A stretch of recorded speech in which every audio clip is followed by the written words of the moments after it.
গাজায় ফিলিস্তিনিদের উপর ইসরায়েলের নজিরবিহীন বর্বরতার প্রতিবাদে আজও উত্তাল সারা দেশ।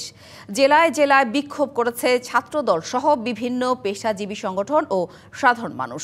সিরাজগঞ্জে বিএনপি কার্যালয়ের সামনে থেকে বিক্ষোভ মিছিল বের করে ছাত্রদল। বিভিন্ন প্রতিষ্ঠানের শিক্ষার্থীরাও অংশ নেন।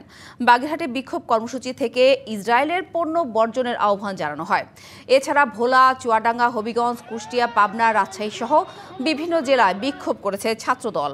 অন্যদিকে ইসরায়েলি বাহিনীর নৃশংস গণহত্যার প্রতিবাদে মানববন্ধন করেছে জাহাঙ্গীরনগর বিশ্ববিদ্যালয় শিক্ষক সমিতি। এ সময় গণহত্যা বন্ধের আহ্বান জানিয়ে ইসরায়েলি পণ্য বয়কটের ডাক দেন তারা। গাজীপুরে জাতীয় বিশ্ববিদ্যালয় ক্যাম্পাসে শিক্ষক, কর্মকর্তা ও কর্মচারীদের অংশগ্রহণে কালো ব্যাজ ধারণ এবং শান্তিপূর্ণ মৌন অবস্থান কর্মসূচি পালন করা হয়। অন্যদিকে ইসরায়েলের আগ্রাসনের প্রতিবাদে সুনামগঞ্জে মার্কিন প্রেসিডেন্ট ডোনাল্ড ট্রাম্প ও ইসরায়েলের প্রেসিডেন্ট নেতানিয়াহুর কুশপুত্তলিকা দাহ করা হয়। এছাড়া ফিলিস্তিনের চলমান গণহত্যার প্রতিবাদে যশোরে মানববন্ধন করেছেন গণমাধ্যম কর্মীরা।